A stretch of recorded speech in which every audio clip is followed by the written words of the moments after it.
Դեն մի նետեք ձեր տան հին հացերը։ Հիմա ես մի տարբերակ կասեմ, որով հետաքրքիր բան կպատրաստեք հենց ձեր տան հին հացերով։ Ու առավել ևս այնպիսի տարբերակ կասեմ, որի ժամանակ շատ ամաններ, գթալ, ափսե եւ այլ հարմարանքներ շատ պետք չեն գա։ Մեզ ընդամենը պետք կգա պոլիէթիլենային տոպրակ, որով կպատրաստենք մեր նախուտեստը։ Նախ կտրատում ենք հացը եւ բաժանում ենք փոքր կտորների։ Ամբողջը լցնում ենք պոլիէթիլենային տոպրակի մեջ։ Ջարդում ենք ձվերը, վրան ավելացնում ենք աղ, աղացած սև պղպեղ եւ մի փոքր կաթ։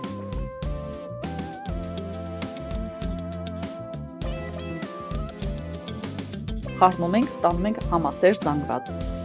որը լցնում ենք մեր կտրատված հացերի վրա։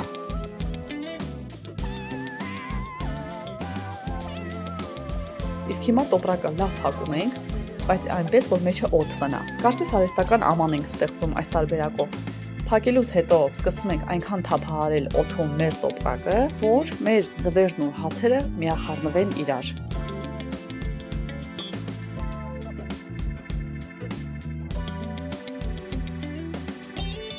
Այս ընթացքում կրակի վրա դնում ենք տապակը, ավելացնում ենք բուսական յուղ կամ տնական յուղ, որը դուք կնախընտրեք,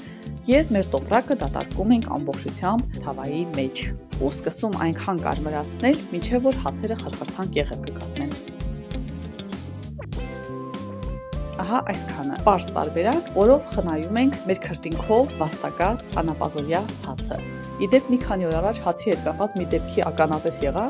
որի հետ կապված կուզեի նաև կոմենտներում կիսվեիք ձեր կարծիքով, թե նման իրավիճակում հայտնվելուց դուք ինչպես կվարվեիք։ Մտել էի խանութ հաց էի ուզում գնեի ու այդ պահին հացի բաժին մոտեցավ նաև մեկ այլ կին, որը երկու հաց էր փորձում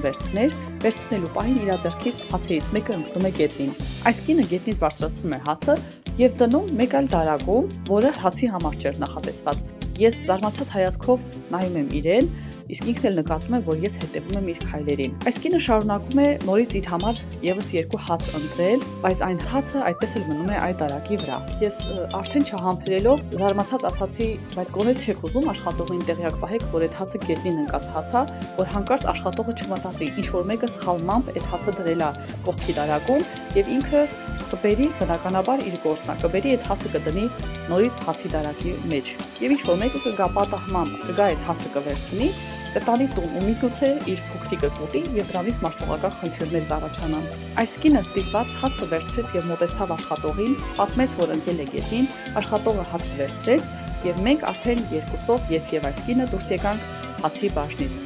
Դե իհարկե պարզ չի աշխատողը այդ հացը արդյոք չի դնի այդ դարակում, թե վերադարձ կանի, թե ուղղակի կդնեն փողոցի շունիկների եւ կատուների համար, բայց իհարկե այս կնոջ պահվածքն էլ իմ համար նորմալ չէր։ Չգիտեմ, եթե ես այդտեղ չլինեի, ինքը ինչ էր անելու, միգուցե հենց գետնից կվերցներ կդներ հացի դարակի վրա։ Ես ինքս իմ տեսակետն ասեմ, թե ես ինչ կանեի, եթե ես լինեի նման իրավիճակում, երևի թե հացը կգնեի, բայց ոչ թե տուն կբերեի, որպեսզի ընտանիքիս անդամները ուտեին, այլ կդնեի այգու մի անկյունում, որպեսզի փողոցի շներն ու կատուները սնվեին։ Կիսվեք մեկնաբանություններում, թե դուք ինչ կանեիք նման իրավիճակում եւ արդյոք այլ քայլերի կգնայիք նման իրավիճակում։